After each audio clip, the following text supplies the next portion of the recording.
Starting your lock or natural hair journey is oh so rewarding, but can be extremely stressful when you start to consider what products to use. If that's you, then look no further. Locklicious is a Black-owned company that has created an all-natural product line for locked and loose natural crowns. The Locklicious team works hard to ensure that their products are free of parabens, phthalates, sulfates, PEG, synthetics, and other toxic chemicals you find in other products. Best of all, the products are lightweight and will not leave residue or cause buildup. Go to locklicious.com to start treating your crown like royalty.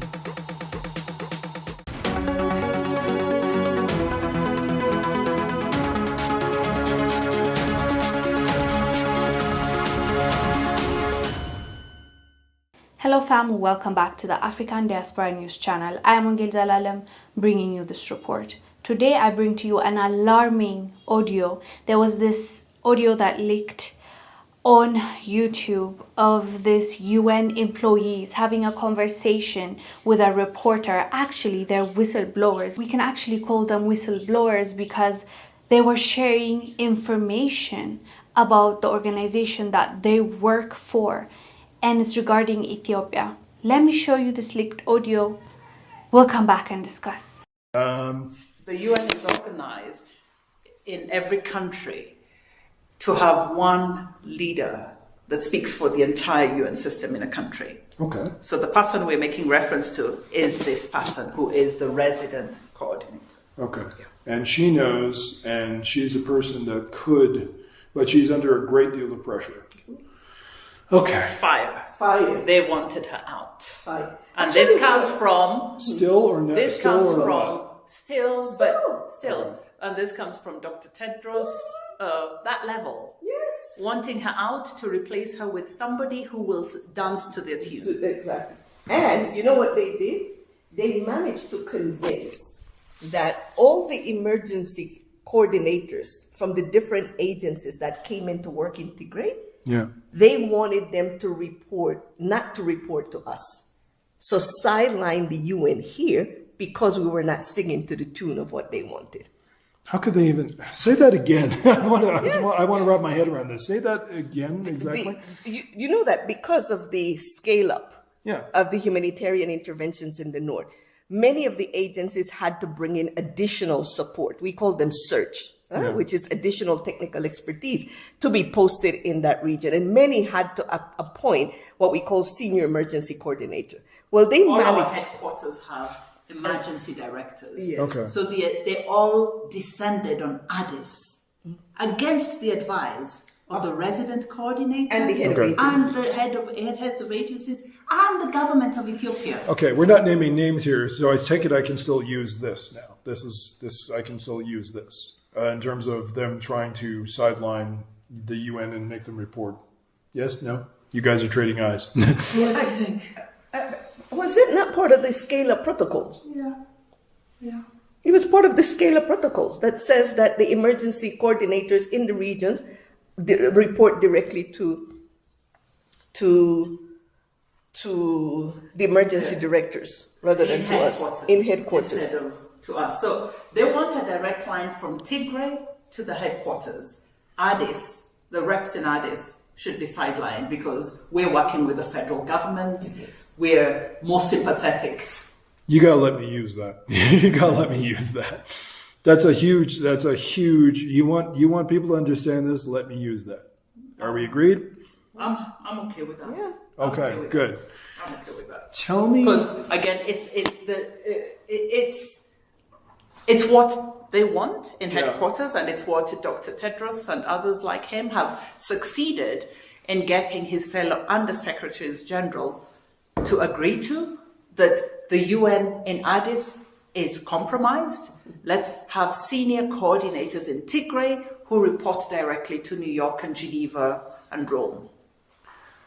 What this tells me in context is there is a power struggle going on within the UN. This explains why we ran into sources in Mekelle who told us about UN senior officials interfering with national exams and coordinating with the TPLF.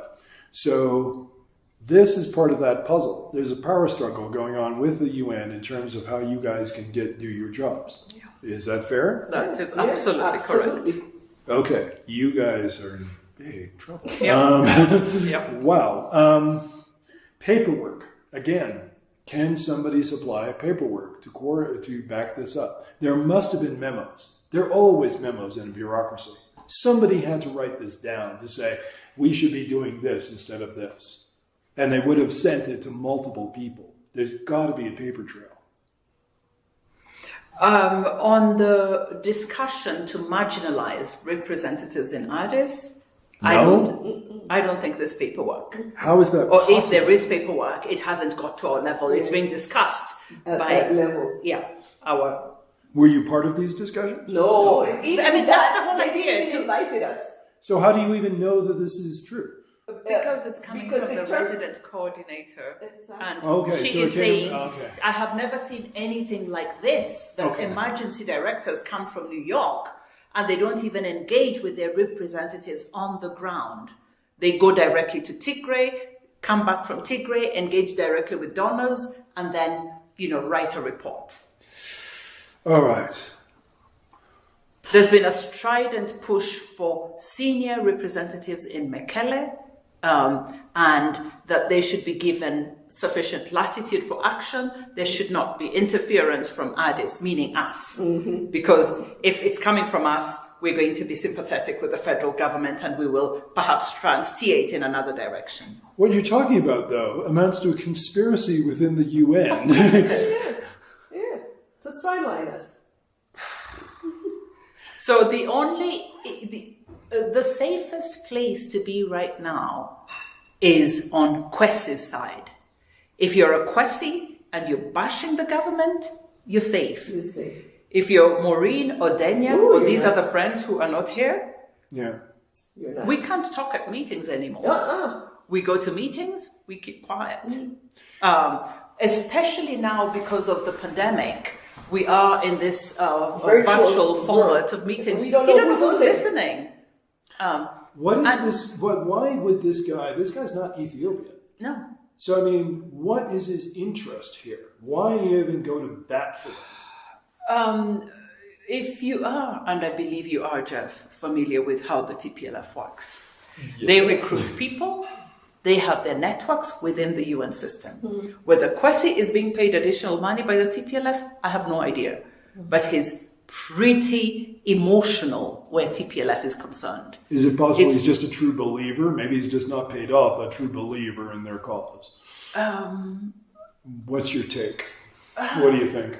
But he also has a friend from that region. Yeah, I don't know how true it is. So That's one. But they said He's got an Ethiopian girlfriend. Yeah. And rumor is that she's from there. There. But I don't think that's what motivates Yeah, let's him. not go there. No, the thing exactly. is, I don't like doing that to people. Exactly. God, we need. And all right, second question is, because you just gave me a peach of a quote, but secondhand. You said your superior official said she's never seen anything like this.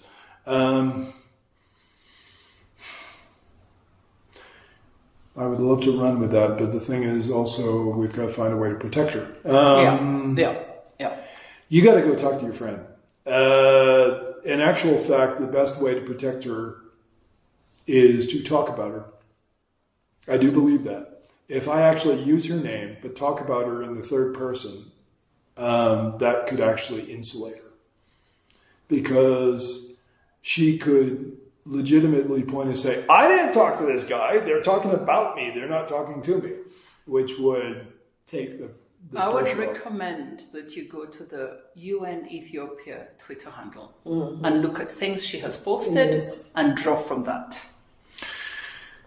Well, if she's putting out stuff on Twitter, that's not very a wise course of action to do. Because she's putting out controversial things on Twitter. No, she's not putting out controversial things. There's been a few recent statements. There's one on the perception of the UN in Ethiopia having taken a hit, and What's your Twitter handle? Do you know? It's UN Ethiopia. UN Ethiopia, I think. Yeah. Okay. Would you please talk to your friend and talk to her about what we're doing, and at the very least give the woman a heads up so she knows this is coming? Or do you want to go that far? I'm not sure. Are you? Does she trust you? Oh, yeah. But I But mean, she's we under have, a lot of- she's under lot of severe. strain. Yeah. A lot of it.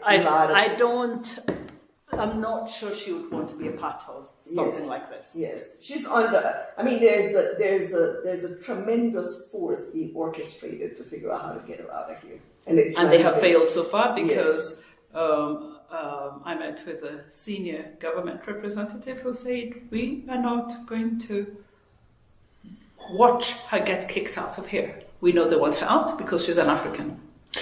I am telling you straight up, the most honest thing, the most best thing you could do for her is A, tell her you're talking to me. B, tell her that the best way I could protect her and actually help you is actually talk about the campaign to oust her and name her. And then watch the fur fly, because then they'll go, holy shit, Pierce knows what's going on. How the hell does he know what's going on? And that will make them back off her for a while. I can't promise it would be indefinite, but I can tell you that she would be safe for a limited period of time, because the shit will hit the fan that once you drag them into the light and say, this is what they're trying to do, that actually, because I told you in our phone conversation, I've been a whistleblower. They put my name in it and they didn't touch me because they went, well, why would his name be in it if he actually spoke to the sources? That's the best way to protect your friend and your colleague. And frankly, if there's a concerted effort to oust her, I say go public with it.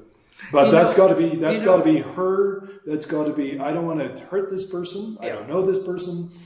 You should coordinate with her to say, be a part of this because it could help you. And I mean that sincerely. If you need me to talk to her, I'll talk to her. I'll deal with her the same way. If she wants to talk to me, anything that she says to me can be as an unnamed source, same rules. But it would be good to get her permission to say, can we use your name? Because you're obviously being targeted here. Okay, two things, Jeff. Yeah. One, the push to oust her was tremendous.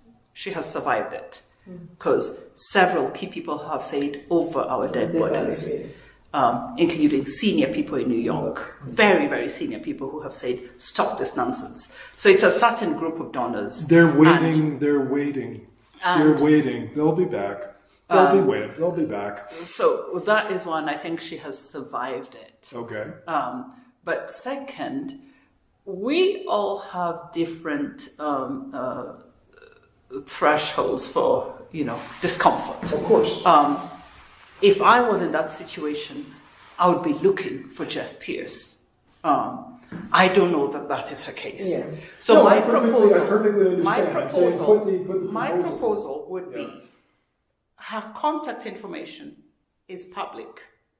If you go to the UN Ethiopia website, her number is there. Call her or email her and say, I'm hearing A, B, and C about what's happening in Ethiopia. Would you be willing to speak with me off the record or on the record? She has no reason to trust me, and I wouldn't blame her. Given the way that the other media have treated her, unless she's familiar with what I She do. is very familiar with you. She follows you. Okay. And she shares your tweets with me. I share your tweets with her. Okay. She knows you very well. Yeah, because given how...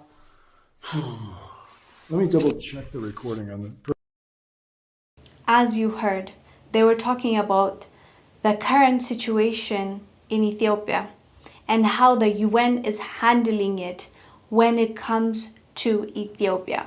We all knew there was something going on, especially with these nations like the US attacking Ethiopia in so many ways and being against Ethiopia in a way where it's just shocking. The mainstream media, everyone seemed to be against Ethiopia. Somehow they just turned on Ethiopia.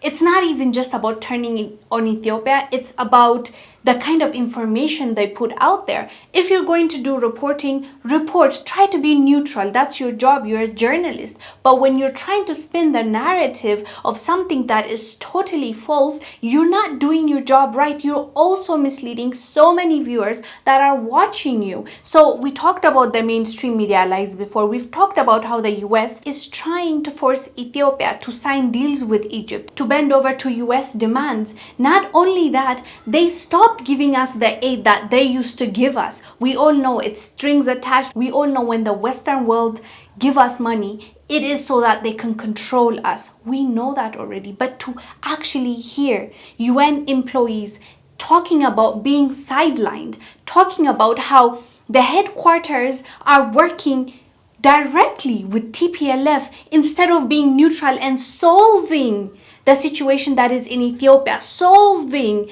the famine that is coming up, solving the conflict. They're actually putting gas on the fire that is already in Ethiopia. That's just so insane. But you know what the sad thing is? Go to any mainstream media. They're not even talking about it. If they are giving you the watered down version of it. I found one on Reuters. I found one just Reuters, and the other one, I don't even know them. So it's not even a big mainstream media. So it's interesting how we're just supposed to follow these mainstream medias and get our information and news from them, and they could care less about such a huge story as UN employees meddling in Ethiopia's business, meddling in politics when they're supposed to be neutral and giving aid to the Ethiopians that are affected. This is incredibly mind-boggling in my opinion. And there you go. Now we know why things are getting worse and not better. UN and these donors that they have are meddling in Ethiopia's politics. This is like breach of international law. This is a clear violation of the agreement between the countries. And it's not even a report worth talking about. No one is picking up this.